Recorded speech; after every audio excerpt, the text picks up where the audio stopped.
while anybody can draw a process flow diagram using a set of rectangular boxes. I believe that creating one that adheres to the standards is what makes it look professional and improves our credibility as business analysts. Hello all, welcome back. If you are new to this channel, my name is Kurian. I've been working as a business analyst for the past 8 years. During this period, I've been able to acquire the BCS International Diploma in Business Analysis, publish an ebook, and upload 50 plus videos in this channel where I share my learnings as a business analyst. In this video, we'll discuss a simple two-step process which I personally follow in order to create a business process model. Hope it helps you. Step 1 is to understand the key elements of a business process and the notations that are used to represent these in the business process model. The first key element is an event. This is nothing but the starting point that initiates a business process. This is represented by a filled-in circle.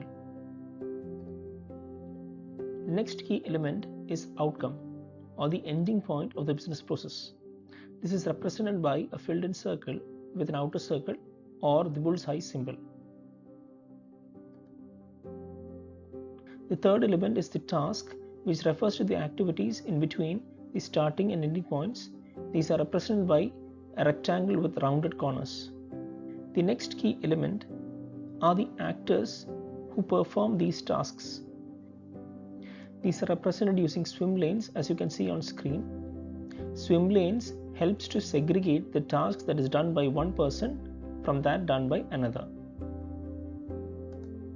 And finally, decision points refers to the business rules that are part of the business process and are represented using diamond symbol.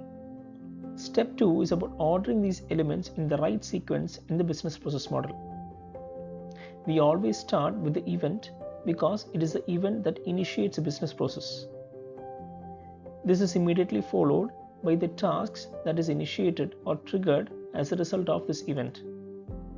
An important point to note here is that both the event as well as this task should be represented in the appropriate swim lane of the actors who performs these, as you can see in this diagram. This can be followed sequentially by the other tasks that are involved in the business process. As and when a new actor gets involved in performing any of the tasks, a new swim lane can be added towards the bottom in the model. The next important thing is understanding how to represent a decision point in the model. As you can see here, the outcome of decision point can be more than one. For the same reason, it is important to mention the condition that is met for each of the outcomes of the decision point.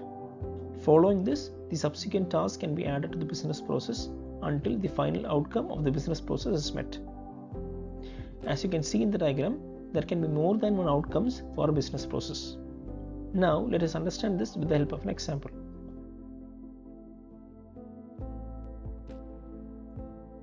As you can see, we always start with the event followed by the immediate task that is performed as a result of this event. In this example, customer has placed an order and the sales team is checking the availability of the product in order to decide the next steps for proceeding with the order.